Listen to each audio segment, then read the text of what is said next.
Hola, hola, muy buenos días, bienvenidos todos, amantes de los libros, a quienes nos gusta vivir los libros y sus historias detrás. Hoy día tengo un invitado especial, siempre son invitados especiales, pero hoy día en particular le tengo mucho cariño. Él es un amigo ya en la casa, como nos gusta decir. Me refiero al profesor Massa. Hola Ángela, hola Lucy, a todos quienes se nos vienen uniendo a esta conversación. Voy a hablar con el profesor Massa y de su nuevo libro Bajo el manto de Urania. Aquí sí, sin más.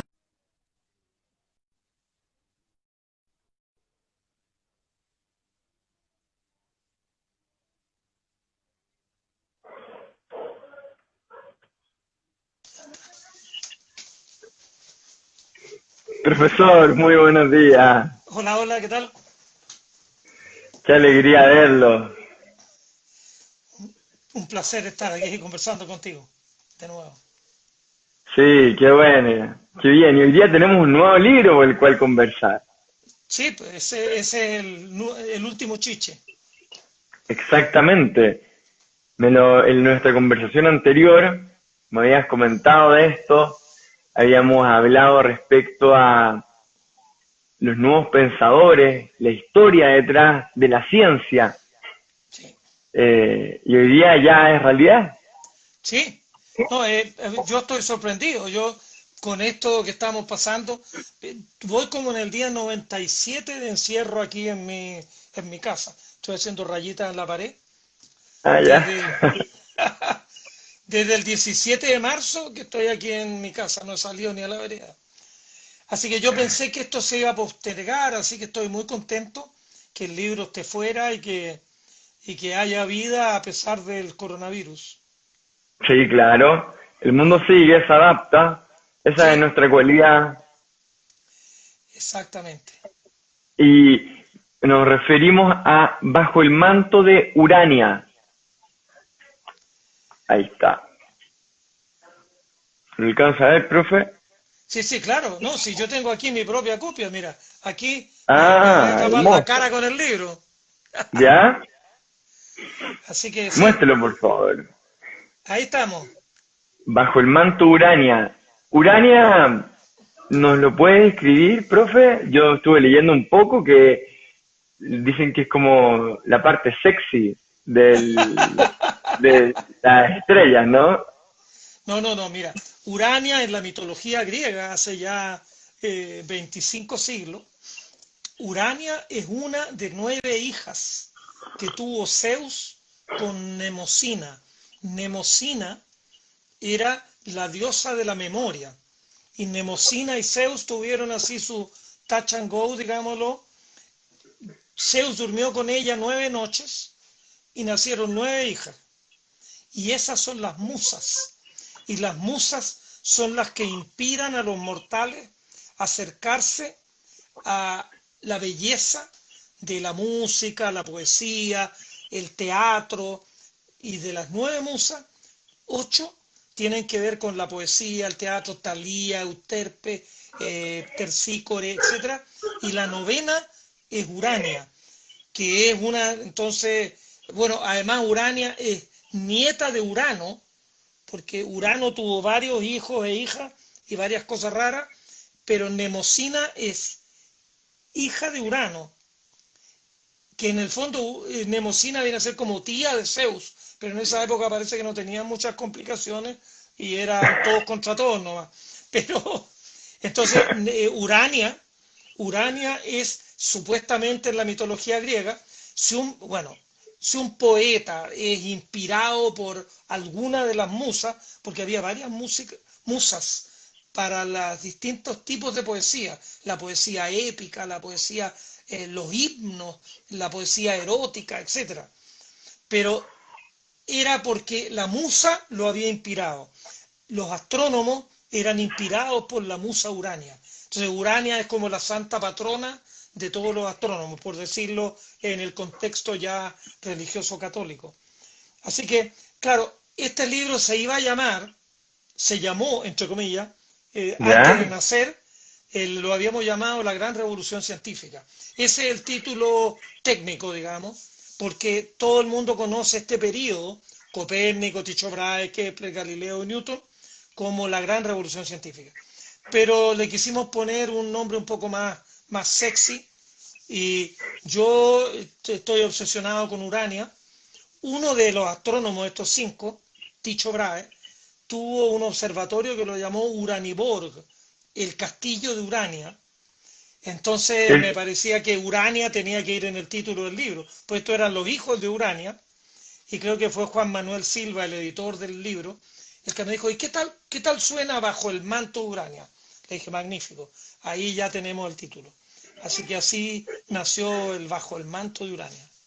Mira, excelente. Y Javier Vallejo nos comenta, y los demás amigos, que este nombre también es mucho más sexy. Sí que sí. Ahora, muchos me preguntan, ¿y quién es Urania? Bueno, por lo menos el libro puede que algunos lo lean, pero la mayoría van a aprender quién es Urania, porque van a leer el título.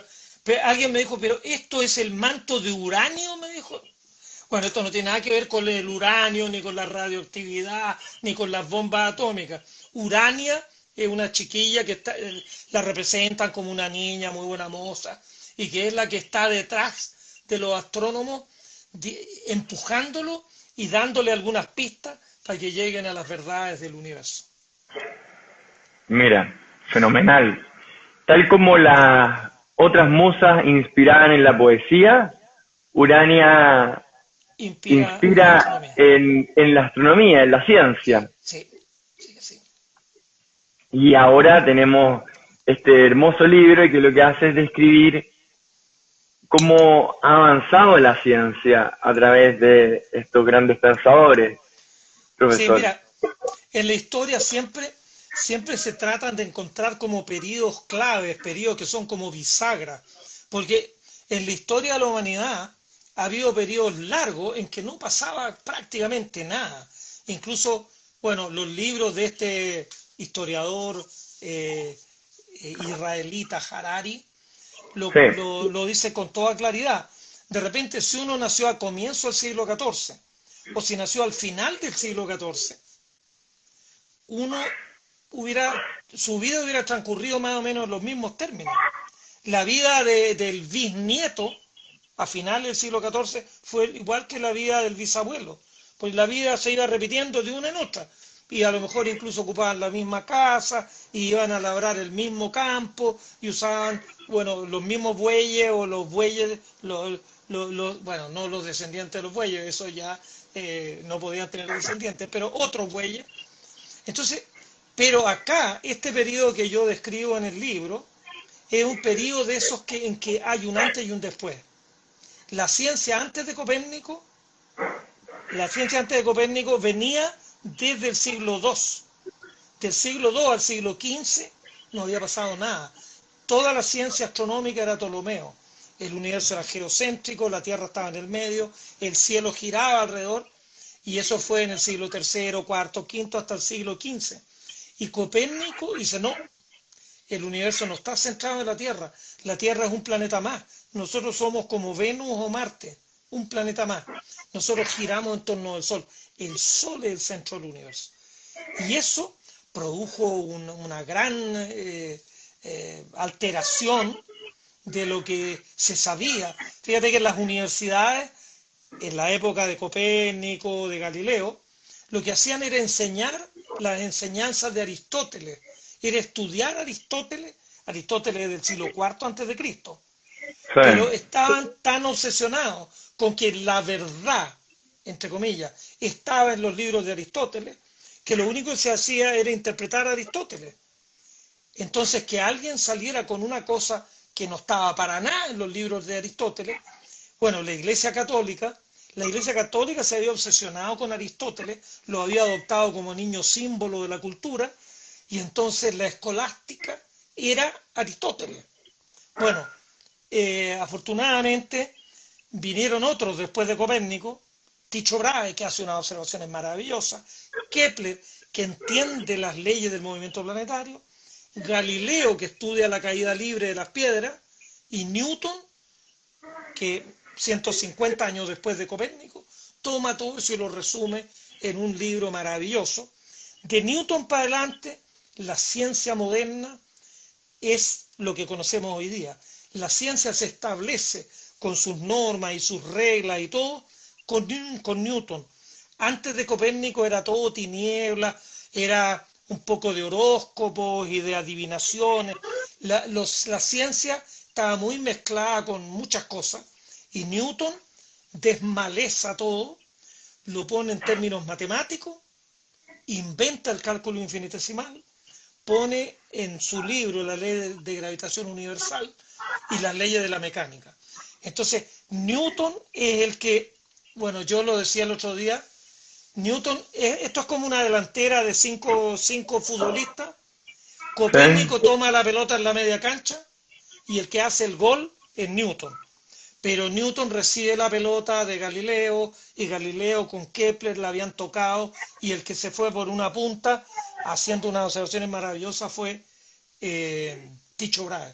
Así que fue todo el ataque, estos 5 armaron el ataque, el que la metió dentro fue Newton, pero sin los otros 4, en un equipo, Messi mete el gol, sí, pero es que el equipo le pone la pelota a Messi.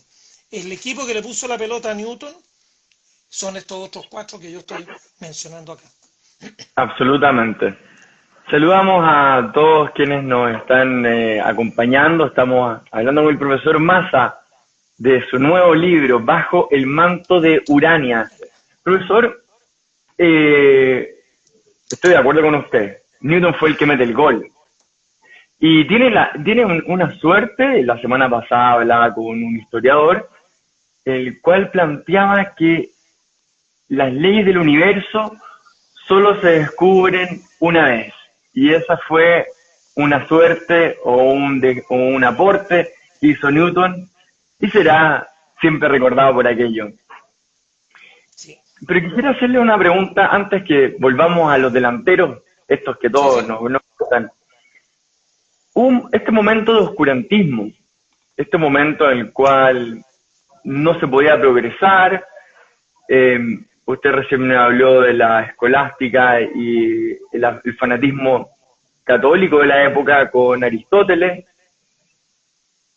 Hoy día habrá algo también así que esté parando, que esté frenando la ciencia, o ya nos estamos despojando de esas mentes conservadoras y estamos impregnando la ciencia en todos los lugares donde debemos.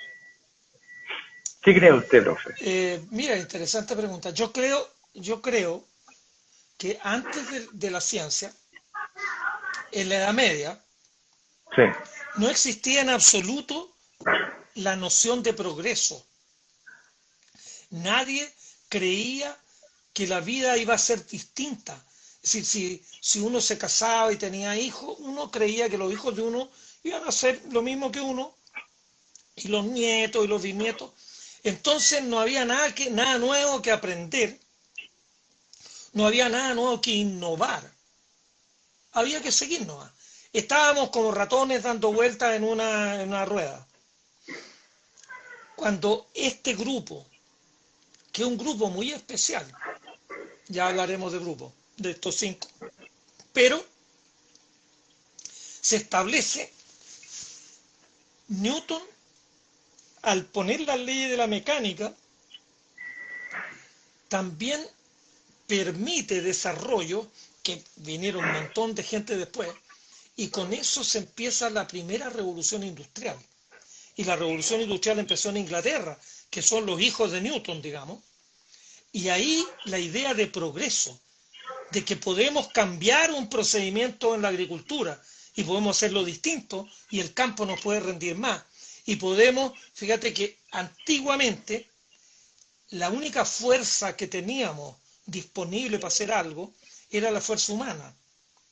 Pero después a algunos se les había ocurrido ya, por ejemplo, hacer una noria y tener un caballo que estuviera dando vuelta, y la fuerza del caballo a uno le permitía moler el grano en un molino, o una rueda que se moviera con el agua y que eso también permitía, entonces el agua o el viento o el caballo, los animales, permitían,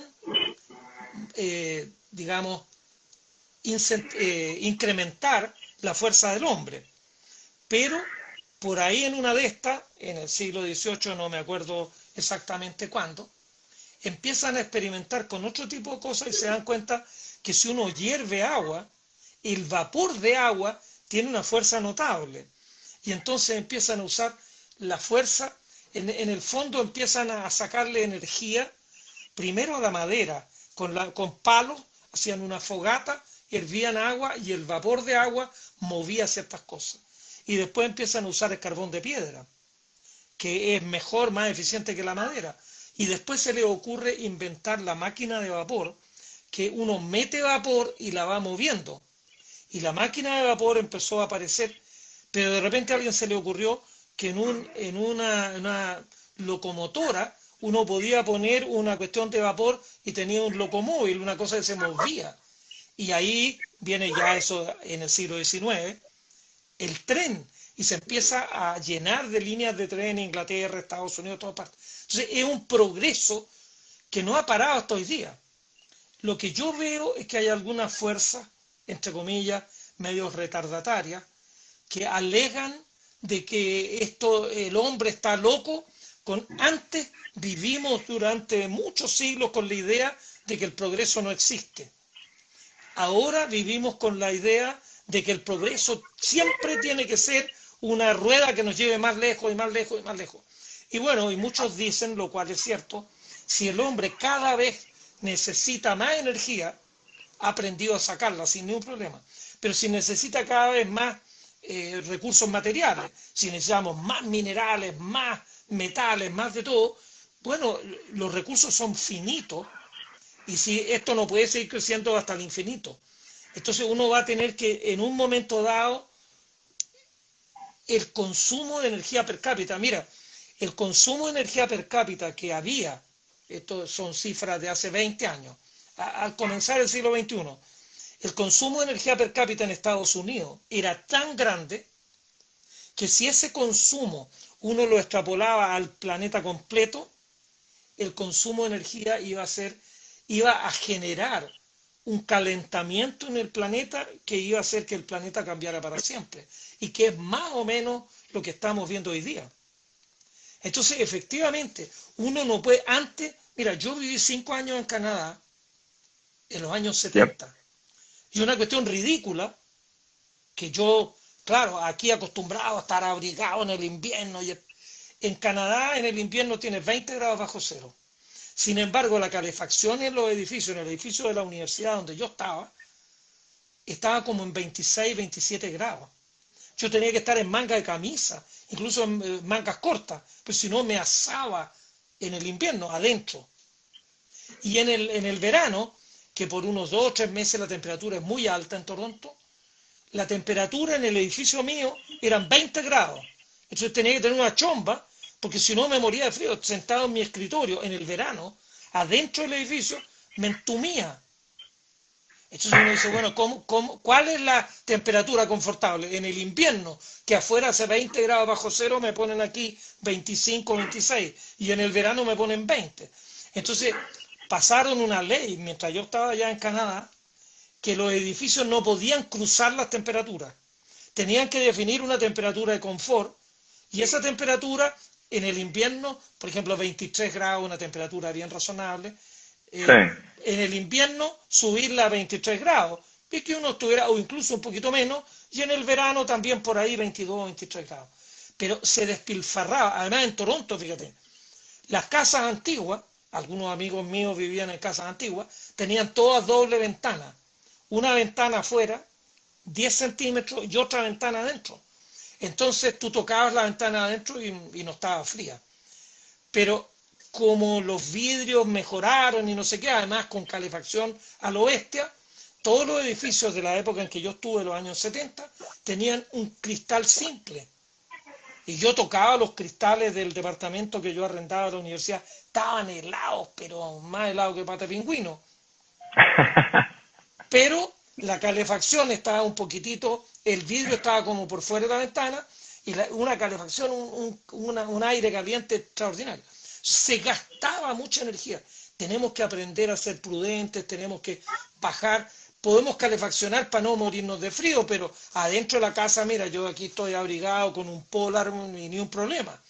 Entonces no necesito tener aquí 4 estufas porque no se necesita. Y en el verano, claro, ojalá uno tuviera un aire acondicionado, yo aquí no lo tengo, pero si uno lo tiene, no tiene para qué poner esta cuestión para que caigan las estalactitas en el verano. Entonces, tenemos que aprender a ser más prudentes. No podemos votar y votar. Uno usa una camisa y no, ya no se usan estas camisas con cuadritos, la voto y me compro otra. No, esta camisa la tengo hace varios años y no la voy a votar. Pero el despilfarro de la sociedad actual hace que muchos crean que hay que volver a época primitiva, pero no, eso no se puede. No se puede por una razón muy simple. Somos casi ¿Cuál? 8.000 millones de personas en el planeta y no podríamos alimentarnos si volvemos a usar métodos primitivos de agricultura. La agricultura se tecnificó y hay que aprender a echarles abono al suelo y meter máquinas, hacer que cada hectárea de terreno rinda lo más posible. No podemos volver a bailar alrededor de un no sé qué del fuego para que la Pachamama se quede contenta. Esos tiempos ya pasaron. Pero no podemos ponernos gastones, no podemos gastar de más, tenemos que ser prudentes. Estoy de acuerdo con usted, profesor. Son asuntos de un aumento de la conciencia responsable, la que nos va a llevar a tener un mejor uso de la energía y también unas mejores relaciones humanas, me imagino. Por supuesto que ver al planeta como un ser vivo más. Y en ese sentido, profesor, bueno, aquí tengo algunos amigos que nos están comentando. Ajá. Pasó el doctor Nico Soto, ahora la Juanita Ringling, hablan respecto a la agricultura del ganado y cómo se despilfarra agua en esa materia en particular. Sí, claro. O hay un gran movimiento de veganos y de gente del mundo del vegetarianismo y el naturalismo, el cual nos llaman fuertemente a toda la población a restringir nuestros usos de la energía. Y quisiera preguntarle, profesor, con eso, ¿usted cree que la ciencia nos va a ayudar a dar ese paso, Mira, a mejorar? yo te digo una cosa, que yo creo que, mira, mucha gente tiene una confusión. La ciencia es una manera de pensar que desarrolló el ser humano. Y esa Sí, manera de pensar nos puede llevar por el lado oscuro o por el lado claro. Y yo creo que la ciencia no nos ha metido en problema la ciencia. Yo te digo una cuestión, yo soy bastante carnívoro, no tengo nada de vegano, pero cuando veo la manera que los criaderos crían los pollos que nos comemos, es a mí terrible. me dan ganas de no comer jamás un pollo. Pero eso no es que la ciencia nos obligue a crear los pollos así. Eso es simplemente el afán desmedido de las empresas que quieren ganar más y ganar más y ganar más y ganar más. Yo creo que la codicia del ser humano es lo que nos tiene más o menos embromados, no la Sí, ciencia, es la codicia. Entonces, claro, si uno dice en un criadero de cerdos, también los cerdos los tienen, pero en condiciones miserables, etcétera. Y por otro lado también, mira, yo de eso no entiendo nada, pero la otra vez escuchaba, a lo mejor era fake news, pero decían, generar una palta requiere como 500 litros de agua, generar una manzana requiere como 50 litros de agua. Entonces, en zonas de más o menos carentes de agua, bueno, la lógica es que nosotros todos, el Estado, prohíba que se pongan palta y a lo más que cultivemos manzana, porque hay poca agua. Pero lo que pasa ahora es que en los grandes capitales, porque aquí es como el dinero el que está moviendo todo, el gran capital se junta y compran una tremenda extensión ahí cerca de Illapel. Ellos no han sido nunca agricultores, pero ponen el billete, contratan a gente y llenan de palto. Y sacan agua de 1000 metros de profundidad si es necesario, se roban toda el agua que tenemos de reserva allá abajo, porque las paltas se venden bien, pues y es buen negocio tener paltas. Pero a la gente de Illapel, yo estuve en Illapel y por eso pongo este ejemplo particular, me decía el alcalde de Illapel, llegan ahí en buses, ni siquiera han ido a conversar con el alcalde, no contratan a nadie de Illapel y llevan un montón de gente para que trabajen las paltas y después envasan todas las paltas y las venden.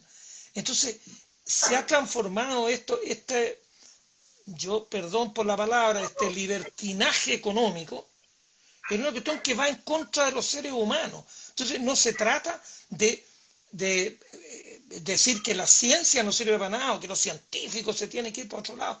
Fíjate, con esta pandemia, la viruela, yo no entiendo de pandemia tampoco, pero la viruela fue una enfermedad que estuvo con nosotros por mucho tiempo. Era un virus que es más agresivo que el virus del COVID-19, que asoló a Europa y a Chile. Los españoles trajeron la viruela a América, pero con vacunación, la ciencia moderna eliminó la viruela. Hoy día no hay viruela en el mundo. Mira, en mi época de joven, hace 60 años, la poliomielitis era una enfermedad terrible. Y con la vacuna Sabin, que son unas gotitas que uno le pone a todos los niños, hoy día no hay poliomielitis en el mundo. Entonces, ¿qué vamos a decir? No queremos vacuna y no queremos ciencia y no queremos nada. Y cuando vuelva alguna de estas enfermedades, ¿cómo lo vamos a hacer? Mira, en Chile y en el mundo entero, en estos 5 de mi libro, El manto de Urania, Kepler se casó 2 veces y tuvo como 5 hijos en cada matrimonio, de los cuales en el primer matrimonio murieron 3 de entrada, y Frederick, que era el niño preferido de Kepler, que tenía como 7 años, también murió. Del primer matrimonio le quedó un hijo y del segundo creo que le quedaron como 2 o 3. La mortandad infantil en Europa y en Chile te estoy hablando, cuando yo era niño, en el campo, tú le preguntabas a una campesina, la señora de un campesino, ¿usted cuántos hijos tiene? Bueno, vivos tengo 5 y otros 5 que ya no partieron, porque como que guagua por medio le daba una diarrea y se moría antes de los 2 años. Hoy día la mortalidad infantil es mínima. Entonces, la ciencia, claro, si uno mira la brutalidad, la bomba de Hiroshima y la bomba de Nagasaki, para mi gusto, la bomba de Nagasaki es de un nivel de brutalidad extraordinario, porque ya la bomba de Hiroshima es una brutalidad que es indescriptible, pero tirarle una segunda bomba en un periodo de 3 días a Japón, entonces vamos a decir, no, es que la ciencia es la culpable. No, fueron los políticos norteamericanos, el presidente Truman, el que dio la orden que le tiraran la bomba a Nagasaki. Entonces se culpa a la ciencia cuando en realidad la ciencia no tiene la culpa. Es tan tonto como culpar a las pistolas de andar matando gente. No, las pistolas no matan gente, son los idiotas que andan disparando los que matan gente. Claro, Absolutamente, profesor. por otro lado también hay argumentos. En Estados Unidos, bueno, tú vas a comprar aspirina y podés comprarte una metralleta. Y te están al lado las aspirinas y las metralletas. Y no te preguntan para qué la quiere la metralleta. Entonces, también el uso indiscriminado de armas, o la venta, la tenencia indiscriminada de armas, yo lo encuentro que es fatal. Pero en general, mira, el movimiento antivacuna a mí me complica la perdiz. Las vacunas nos han salvado de tantas pestes. Y que hay un grupo de inteligentes que creen saber más que los médicos. Y todo surge ¿de qué? De una fake news. A un médico en Inglaterra le pagaron para que inventara una historia de que unos niños habían sufrido de autismo por las vacunas. Pero es todo mentira, fue todo inventado por el doctor. Se demostró que había sido inventado.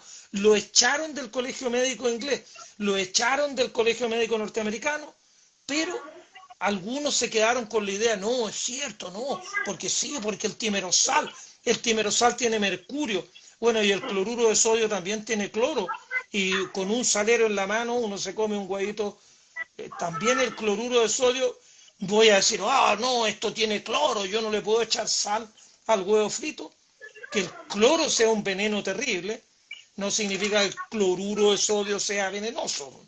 Lo mismo, el mercurio es un veneno, pero el timerosal es una sal de mercurio. Sí, Entonces, si uno estudió química y sabe lo que es una sal, entonces puede... Pero el problema es que hay gente que está como farreándose los estudios. Yo creo que ya pasan por la enseñanza media, pero pasan por la puerta del colegio y no aprenden nada. Pero después se creen que ellos pueden dar cátedra. No, yo creo que estamos transformando en una sociedad de creyentes. No, yo creo que no sé qué, yo creo que no sé cuánto. No, la ciencia te dice lo que hay y lo que las cosas hacen, no lo que tú crees. Los científicos no creen nada. Los científicos, bueno, ahora mismo con la vacuna para el COVID-19, tienen que crearla aquí, hacerla en el laboratorio y después probarla y ver que sirva y que no tenga efectos adversos. Y probarla una vez y otra vez y otra vez. Y cuando se vea que no tiene efectos adversos y que realmente cumple la función y que lo demuestren estudios serios con muestras en que vacunaron a 1000 y los 1000 no se enfermaron y los 1000 desarrollaron anticuerpos y en otro lado otros 1000, etcétera, ahí recién alguien va a decir, aquí está la vacuna y con esta podemos vacunar. Entonces, las cosas, las decisiones no se toman así. No, no, yo creo que la vacuna que están haciendo los chinos va a resultar. O no tengo fe en la vacuna de los israelitas. No, vamos a ver qué vacuna funciona. así es. Vamos a ver y esperemos que llegue pronto porque todos Sí, la necesitamos. Invito a todos los que nos están viendo a preguntar, a dejar sus preguntas en sticker o comentarios para poder hacer esta conversación interactiva con la gente. Hay muchos que le comentan, profesor. Voy a leer un par de comentarios, ¿le parece? ya, claro, sí, sí. ¿Cree usted que la comunidad científica debería tener una participación activa en los planes de estudio del Ministerio de Educación? Yo creo que sí, yo creo que sí. Yo creo que, mira, los planes del Ministerio de Educación se han ido modificando suavemente, pero todavía la manera como enseñamos hoy día en Chile corresponde a una visión de la educación del siglo XIX. Tenemos que cambiar totalmente, pero totalmente la manera de enseñar. Tenemos que enseñar a que los niños razonen. Tenemos que enseñarles a pensar a los niñitos. Y si yo me pongo a hablarle de algo a los niños, tengo que preguntarle, pero tú, ¿qué te parece esto? No, mire, y el niño te va a decir cualquier cosa y uno dice, no, mira, eso no es correcto por tal razón. Y si uno produce una conversación entre los niños, al final vamos a llegar, por ejemplo, si yo les pregunto a los niños, ¿tú por qué crees que ahora estamos en invierno? Y los niños dicen, ah, no, es que me tinca que estamos lejos del sol. Ah, ¿tú crees que estamos lejos del sol? Pero entonces, ¿pero estamos lejos nosotros o el planeta Tierra? No, el planeta está lejos del sol. Bueno, pero es que ahora, mira, hay una temperatura enorme en el hemisferio norte. El hemisferio norte también es parte del planeta. Pero si estamos lejos del sol, en el hemisferio norte tendría que ser invierno. Es decir, ¿tenemos un invierno en todo el planeta o el invierno es solo acá en el sur? Y si uno le va mostrando que ahora es verano en el norte, entonces no puede ser por... Es decir, te estoy poniendo un ejemplo que es la primera tontera que se me ocurrió, pero Sí, si uno los va llevando, razonando, bueno, los niños sí que van a entender lo que uno le está explicando. Pero si uno le dice, ya, cállense y anoten, anoten y escriban y memoricen y me lo dicen para la próxima clase, eso de aprender cuestiones de memoria. Yo fíjate que todavía recuerdo algunas tonteras que me enseñaron de memoria, que las aprendí porque solía tener buena memoria y las escribí y me saqué buena nota en la prueba, pero nunca las entendí. Y años más adelante, yo dije, esta cuestión en realidad sí, claro, tiene razón por tal cosa, pero yo me decían algo, lo tomaba, me lo aprendía, pero ni siquiera de repente me lo cuestionaba. Ahora tenemos que, y yo, el razonamiento científico, el método científico, un colega una vez, un científico, decía, si el método científico sirve hasta para hacer cazuela. Y todos quedamos mirándolo. Y yo decía, claro, porque yo más o menos creo lo que tiene la cazuela y hago una cazuela y me queda mala. No le eché sal. Entonces la próxima vez la hago y le echo sal. Pero resulta que eché todo junto y unas cuestiones quedaron súper cocidas y otras quedaron medio crudas. Entonces me doy cuenta que una cosa hay que echarla antes y la otra cosa hay que echarla después. Y en la medida que yo haga 20 veces una cazuela, ahora que estamos encerrados y que estamos dedicados a cocinar, aplicando el método científico de ensayo y error, uno aprende de sus errores, modifica algo, lo hace de nuevo, ve que le salió un poco mejor, pero todavía falta, etcétera, etcétera. Entonces es una manera de pensar, la ciencia es una manera de pensar, no es una religión, aquí no hay que creer en la ciencia. Excelente, profe. Saludamos a la gente del canal 13C que nos está revisando esta conversación y los invitamos, por supuesto, a ellos a incluir más ciencia y, como decían otros amigos más en los comentarios, más ciencia, más profesor Massa, más cultura, la necesitamos de manera urgente. Sobre todo ahora que estamos en momentos de reflexión, en momentos de donde estamos con nosotros mismos. Llenarnos de cultura, de aprendizaje, de desarrollar aquellos talentos y cosas que habíamos dejado por llevar una vida tan apurada. Este es un buen momento para volver a los libros o para incluir en conversaciones que nos desarrollen el cerebro, que nos desarrollen nuestra manera de pensar. Y en ese sentido, profesor, volvamos al manto Urania. ¿Qué científicos brillantes podemos ver en este libro? Bueno, mira, hay 6 científicos, yo quería escribir sobre 5, pero me di cuenta que partir directamente con Copérnico, sin hacer un preámbulo, era mucho. Entonces, el primer capitulito es sobre Ptolomeo. Pero Ptolomeo, la teoría que escribe, es decir, todo el modelo de Ptolomeo se conoce bien, pero Ptolomeo no se sabe ni muy bien en qué año nació, ni en qué año murió, ni nada. Así que a Ptolomeo, a pesar de que está en el libro, dejémoslo. Los otros 5 científicos tienen alguna, te voy a decir la parte humana, tienen una primera característica que ya me parece muy interesante. Copérnico era polaco, en el norte de Polonia, en un pueblito. Sí. En Chile hay como 100 ciudades más grandes que Frauenburg. Frauenburg tenía 1.500 personas. Realmente habría que buscar con lupa un pueblo más chico que Frauenburg acá en Chile. Bueno, polaco. Después sigue Tycho Brahe, que era danés. Sí, también del norte. Del norte. Vivió en una isla entre Dinamarca y Suecia. Después viene Kepler, que es alemán. Después viene Galileo, que es italiano. Y todo el movimiento culmina con Newton, que era inglés. Eran de 5 nacionalidades distintas, distribuidas sobre toda la geografía de Europa. Por otro lado, fíjate, Newton era un niño que nació como deben ser unos 400 kilómetros al norte de Londres, en un lugar que hay que buscarlo con lupa en el mapa, un lugar pero de nada. Su familia era una familia agricultores que eran un poquito más venidos a menos que a más. El padre murió 3 meses antes de que él naciera, y la madre cuando él tiene 2 años, él nació prematuro, flacuchento y bien esmirriado. A los 2 años lo deja con la abuela porque le ofrecen matrimonio a un señor del pueblo del lado, y el nuevo marido le dice que no quiere al niño, que se lo deje a la abuela. Y Newton hasta los 9 años fue un niño abandonado por la mamá, que se fue a la casa con el señor Barnabas Smith. Y cuando la madre vuelve, porque se murió este viejo, tenía 40 años más que ella tenía 20 y poco, y este señor tenía 60.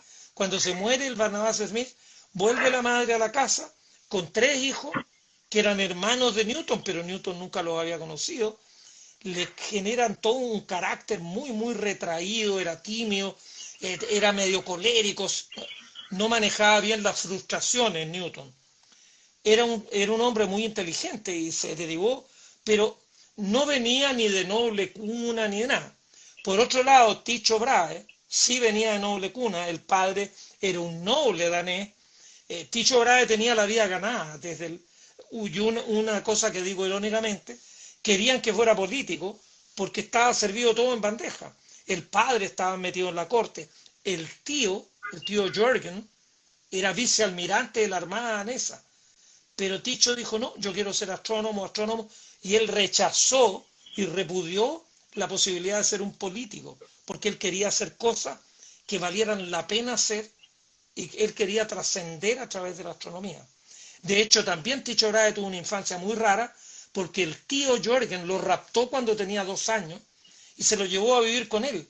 Y el padre amenazó al hermano y qué sé yo, pero después dejaron. Y Tycho Brahe fue un niño adoptado por el tío, pero tampoco tuvo una infancia nada de feliz. Estos 5 personas, Kepler es el otro. Los padres de Kepler eran, pero el matrimonio más mal avenido del mundo. El padre lo más honrado que hacía era ser mercenario en cualquier ejército. Él lo único que sabía era agarrarse a combos con alguien. Si lo contrataban, anda al ejército, y los ejércitos contrataban mercenarios. Eso es lo que hacía. Y si no, tenía un bar, una cantina, y ponían a Kepler a servirle los tragos a todos los borrachos en la cantina. Entonces, también la infancia de Kepler fue muy, muy dura. Y esto a mí me gusta. Claro, uno siempre cree que los que vienen como elegidos por Urania o elegidos por Dios, que vienen con una varita mágica, son especiales. Estos 3 por lo menos, de los 5 que te estoy contando, tuvieron infancias sin ningún afecto. Los afectos no fueron parte de su corazoncito, y fueron personas con un carácter muy raro. El cuarto fue Copérnico, que su padre murió cuando Copérnico tenía 10 años, y también lo crió un tío, el tío Lucas. Y el tío Lucas, que era el nepotismo, casi lo inventó el tío Lucas, agarró a Copérnico, le empezó a dar plata de la iglesia, lo mandó a Italia a estudiar, después lo tuvo de secretario personal, pero tampoco tuvo el padre presente. El tío Lucas asumió la familia al morir el padre Copérnico. El único que llevó una vida un poco más normalita fue Galileo, y de hecho Galileo era el que tenía más personalidad, se plantaba frente a cualquiera, era más peleador que el diablo Galileo. En cambio Newton, una vez lo trataron mal en la Academia de Ciencias, en la Royal Society, y decidió no ir nunca más a la academia, porque Robert Hooke, que era un inglés que se las traía, era muy peleador, y Newton no tenía muy buena articulación verbal, no tenía el don de la palabra, decía Desiderio Pap. Le faltaba Entonces, esto. claro, lo atacaban y él no sabía cómo defenderse, se ponía rojo y se retiraba y se iba.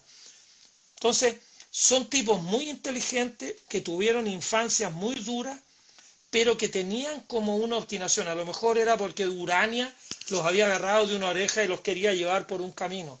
A lo mejor hay un libro muy bonito, que a lo mejor ustedes lo tienen ahí, que se llama Los Sonámbulos, de Arthur Koestler. Los sonámbulos, Arthur Koestler era un tipo muy especial, y escribió un libro muy bonito que lo llama Los Sonámbulos, que es la vida de Copérnico y sobre todo de Kepler. Y claro, ahí muestra su corazoncito Koestler, alaba a Kepler y lo eleva Ese a es, la... Los Exactamente, Sonámbulos. Los Sonámbulos. Ese libro es muy bonito. Si alguien se entusiasma con continuar, más allá de lo que cuento yo, claro, yo hablo 20 páginas sobre Copérnico. Ahí en ese libro que usted habla 100 páginas de Copérnico y como 200 páginas de Kepler. Pero le tiene mala barra a Copérnico y muy buena barra a Kepler. Bueno, Ajá. y el título dice que Kepler tenía como un sonambulismo. A pesar de estar dormido y a pesar de la oscuridad, sabía para dónde quería ir y sabía a dónde quería llegar. Y ese sonambulismo lo hace tener éxito. Entonces a lo mejor todos estos eran sonámbulos que caminando un poquitito en la niebla llegaron al objetivo que se habían propuesto.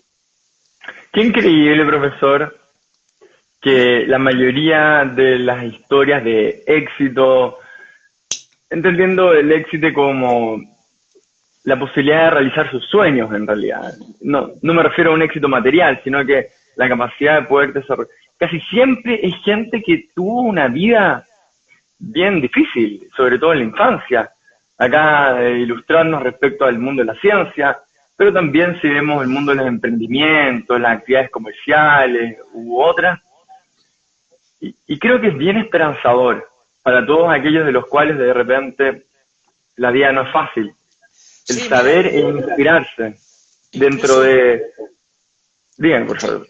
yo lo he escuchado también en las artes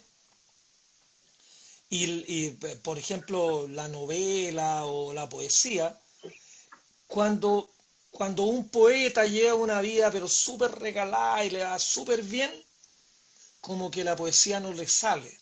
Pero cuando lo deja la amada y que él se quiere morir porque él se moría por esa mujer y ella se fue, el tipo con el corazón roto escribe unos versos que son maravillosos. Entonces, parece que hay que sufrir un poquitito como para tener el empuje, como que tener la inspiración viene más desde la necesidad y el sufrimiento. Arriba de un yate uno lo pasaría a bomba, pero allí arriba del yate nadie escribiría poemas y nadie miraría el cielo. Así que a lo mejor eso es la venganza de los que hemos tenido una vida un poquitito más ajustada. Muy rara vez hay un ejemplo de un científico inglés que es muy bonito. Bueno, yo hice clases de historia y de astronomía muchos años, sé un montón de cuentos. Sí. Hay un Cuenta, por favor. científico inglés que se llamaba Cavendish, que Cavendish tenía títulos nobiliarios y tenía plata, pero plata del verbo plata, al punto que poco menos que el Banco de Inglaterra, dentro de las cuentas de todos sus clientes, el cliente que la mitad de la plata del banco era de Cavendish. Y cuenta la Wow. anécdota, pero él lo único que quería era muy tímido, no conversaba con nadie, además era misógino a morirse. Él vivía en una casa solo, era soltero, pero las chicas, tenía varias mujeres en la servidumbre, estaban obligadas a no encontrarse nunca con él de frente. Como era una casa enorme, entonces ellas circulaban por ciertos pasillos.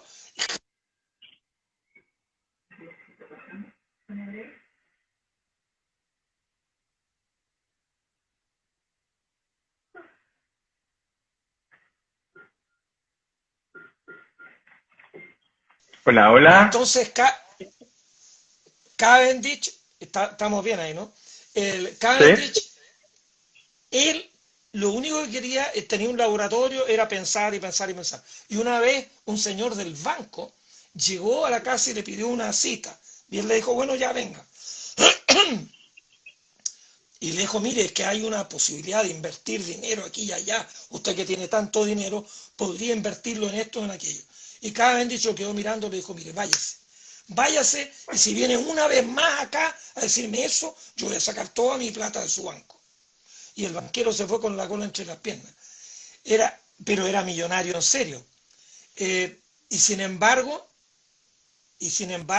fue un hombre, fue un gran científico. Fue el primero en medir el valor de la constante de gravedad, la constante G mayúscula, y con ello mide la masa de la Tierra, etc. Cavendish fue un científico, pero Cavendish es el único científico que, viniendo de la nobleza y de la alta aristocracia, dedicó su vida a la ciencia de una manera espectacular. Los otros normalmente han sido gente más bien de clase media o incluso de clase media baja, que se han obsesionado. Ahora, eso también demuestra una cosa: los que tienen éxito en una empresa, muchas veces, son los más inteligentes. Y la inteligencia está distribuida en todas las clases sociales, en todas. Hay mucha gente de clase media y hay mucha gente de clase baja que son notablemente inteligentes. Newton mismo, yo creo que era un tipo de los más inteligentes que ha existido en el planeta, y no era, pero para nada, era de una familia, como dije, de clase media, media avenida a menos. Y Copérnico también, bueno, Copérnico el tío estaba más apitutado. Galileo también siempre anduvo con problemas de plata. Kepler, su familia era un desastre. Y Tycho Brahe, el único que tenía un buen pasar, pero el buen pasar no le interesó tampoco. Tycho Brahe era un poquito como Cavendish. Bueno, nunca tuvo la plata de Cavendish, eso no, pero también a lo que a él le interesaba era hacer astronomía. No, ahora Absolutamente. en este libro una cosa que yo te puedo decir, yo trato de, por una parte, decir estos tipos fueron fantásticos, nos cambiaron la vida, muy inteligentes, pero eran seres humanos que en algunos aspectos de su vida, yo no envidio para nada la vida de Kepler. No, no, si a mí me dijeran usted querría ser Kepler, claro, la vanidad de uno, es decir, sí, que después me reconocieran por las leyes del movimiento planetario, en una de estas lo pensaría, pero cuando pienso yo cómo vivía en su vida cotidiana, tuvo casado 13 años con una mujer que no se entendieron nunca para nada, yo creo que no tenían nada de qué conversar, era una vida muy mala la de Kepler. Galileo tuvo una vida también bastante curiosa. Todo, yo he tratado, cada vez que hablo y enseño sobre estos personajes, de humanizarlos lo más posible, porque los niños necesitan modelos, pero no modelos inalcanzables. Si uno, es decir, si uno lleva a un colegio para que hagan deporte y le lleva a Usain Bolt, chuta, un cabro de este porte sabe que nunca va a igualar o superar a Usain Bolt. Hay que ponerle modelos que el cabro vea que si se supera y que trabaja y trabaja, puede igualarlo o puede superarlo. Y yo creo que estos personajes los han idealizado tanto que parecen como gigantes, fueron muy grandes, pero también tenían lo suyo. Entonces, yo trato de hacer un equilibrio entre que los pongo muy, muy arriba, pero también digo las debilidades.